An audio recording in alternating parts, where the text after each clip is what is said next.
Assalamualaikum warahmatullahi wabarakatuh. Perkenalkan, nama saya Nur Indasari, NPM 91986206643, Prodi PGSD 2 semester 4, dosen pengampu Abdul Wahid SPD MPD. Baik, di video kali ini saya akan menjelaskan mengenai yang pertama, manajemen kelas, yang kedua, pendekatan-pendekatan dan pengelolaan kelas, yang ketiga, aplikasi dari pendekatan kelas, yang keempat, alternatif pemecahan hambatan dalam pengelolaan kelas, yang kelima, prosedur pengelolaan kelas, yang keenam, perilaku anak dan menerapkan pembinaan disiplin pada anak, dan yang ketujuh atau yang terakhir, kondisi kelas ideal dengan menciptakan iklim kelas. Langsung saja, yuk kita simak videonya.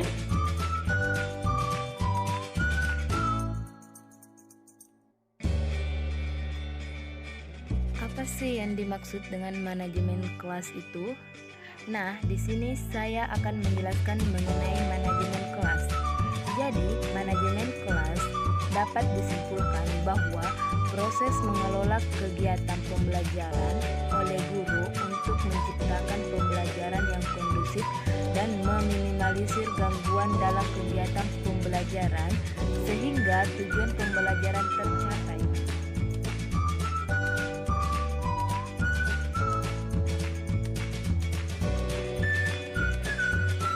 Pendekatan-pendekatan dalam pengelolaan kelas, yang pertama, pendekatan otoriter atau kekuasaan, yang kedua, pendekatan intimidasi atau ancaman, yang ketiga, pendekatan permisif atau kebebasan, yang keempat, pendekatan instruksional, yang kelima, pendekatan proses kelompok, yang keenam, pendekatan sosial emosional, yang ketujuh, pendekatan buku masak atau resep, yang kedelapan, pendekatan perubahan tingkah laku, dan yang kesembilan, pendekatan eletik.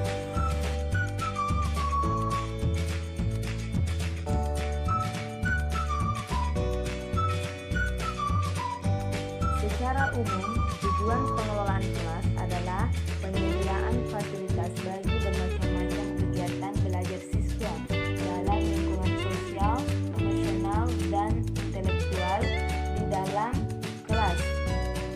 Apabila ditinjau dari sifatnya, dapat dibedakan menjadi dua, yaitu pengelolaan kelas yang bersifat preventif dan pengelolaan kelas secara parsial.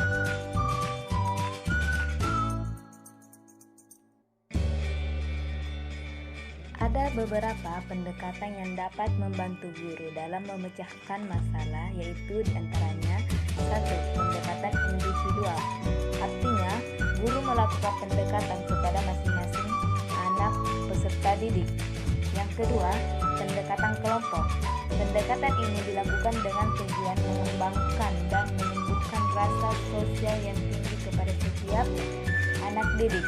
Yang ketiga, pendekatan bervariasi. Permasalahan yang dihadapi oleh setiap anak didik biasanya bervariasi, maka pendekatan yang digunakan akan lebih tepat menggunakan pendekatan bervariasi.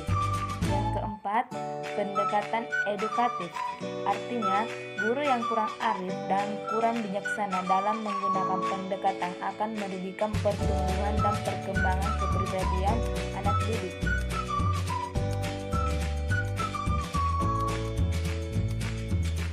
Prosedur pengelolaan kelas adalah suatu usaha yang dilakukan oleh penanggung jawab kegiatan pembelajaran dengan maksud agar tercapai kondisi optimal sehingga dapat terlaksana kegiatan belajar sebagaimana yang diharapkan. Yang harus dilakukan dalam pengelolaan kelas, yang pertama, peningkatan kesadaran diri sebagai guru, yang kedua, peningkatan kesadaran pada siswa, yang ketiga, sikap jujur dan tulus, yang keempat, mengenal dan menentukan alternatif pengelolaan kelas, dan yang kelima, menciptakan kontrak sosial.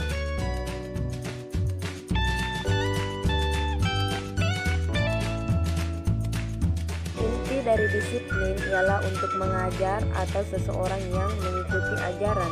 Bagi anak, tujuan jangka pendek dari disiplin ialah membantu anak supaya terlatih dan terkontrol.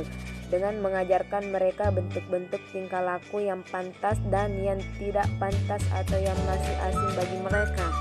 Disiplin kelas merupakan hal yang esensial terhadap terciptanya perilaku yang tidak menyimpan dari ketertiban kelas.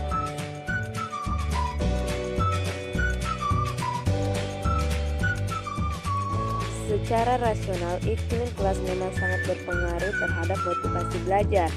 Hal ini jelas bahwa untuk memunculkan motivasi belajar dan untuk memelihara konsistensi dorongan belajar sangat ditentukan oleh kondusif tindakannya lingkungan kelas di mana tempat pembelajaran berlangsung. Oleh karena itu, sangat penting untuk benar-benar lingkungan kelas yang berpihak pada kebutuhan dan minat belajar peserta didik, agar motivasi belajarnya semakin terus meningkat. Sekian dari penjelasan saya mengenai manajemen kelas di SD. Lebih